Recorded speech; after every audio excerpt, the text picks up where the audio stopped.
Imagine fighting the most powerful military empire on Earth and losing. It's 1778. The British control New York. Their navy dominates the coast. The Continental Army is starving, underpaid, and outmatched.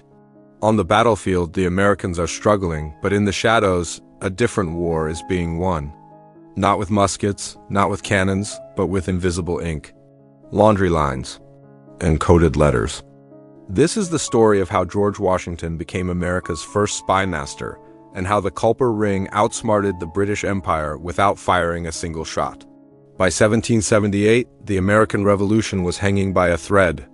The British had captured New York City and turned it into their military headquarters. From there, they controlled ports, trade routes, and communication lines. Washington realized something critical: conventional warfare wasn't enough. The Continental Army couldn't defeat Britain head-on. They needed information, precise, timely, inside information. Where were British troops moving? What were their supply routes? Were they planning surprise attacks? Washington made a bold decision. Instead of relying only on military scouts, he built a deep-cover civilian spy network inside British-occupied territory. And to run it, he chose a young intelligence mastermind, Benjamin Tallmadge. Tallmadge would recruit civilians who could blend in farmers, merchants, tavern owners, people no one would suspect. Thus, the Culper Ring was born. This wasn't amateur spying. This was 18th century tradecraft at its finest.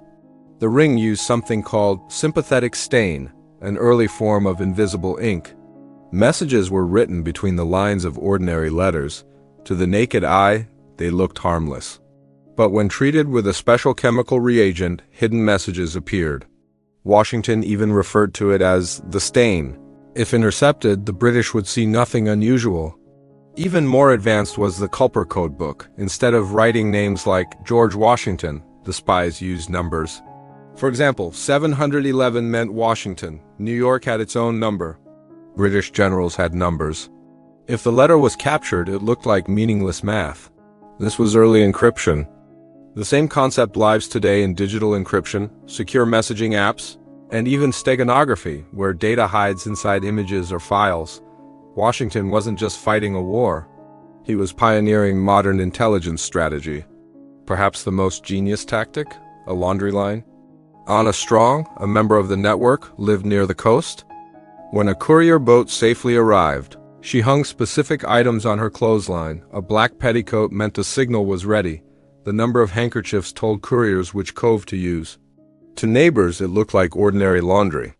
To spies, it was a coded signal system. Meanwhile, agents like Abraham Woodhull, Robert Townsend lived double lives. Woodhull was a quiet farmer. Townsend posed as a loyalist businessman in New York City.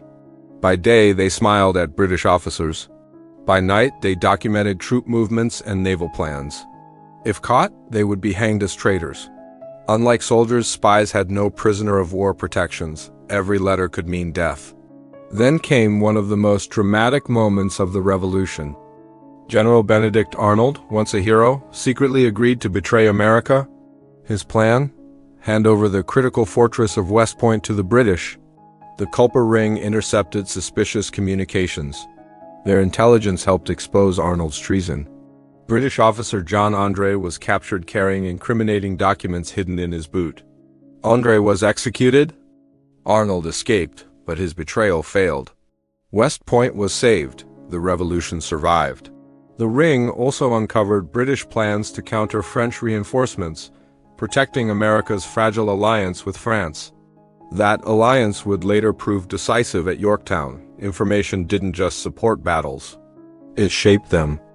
Washington used false rumors, fake troop movements, and planted misinformation to keep British commanders guessing. They were paralyzed by uncertainty. Psychological warfare had entered the battlefield. After the war, Washington made something clear. Victory didn't come from brute force. It came from intelligence superiority.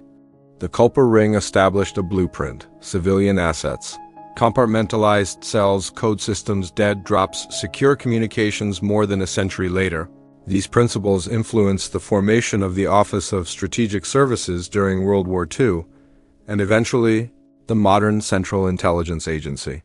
The foundations of American intelligence were built in candlelit rooms with invisible ink, while British redcoats dominated the battlefield. A silent war was being won in secret on clotheslines, in coded letters between the lines of ink.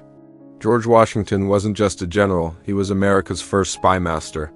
And the Culper Ring proved something timeless. In war and in life, information is power.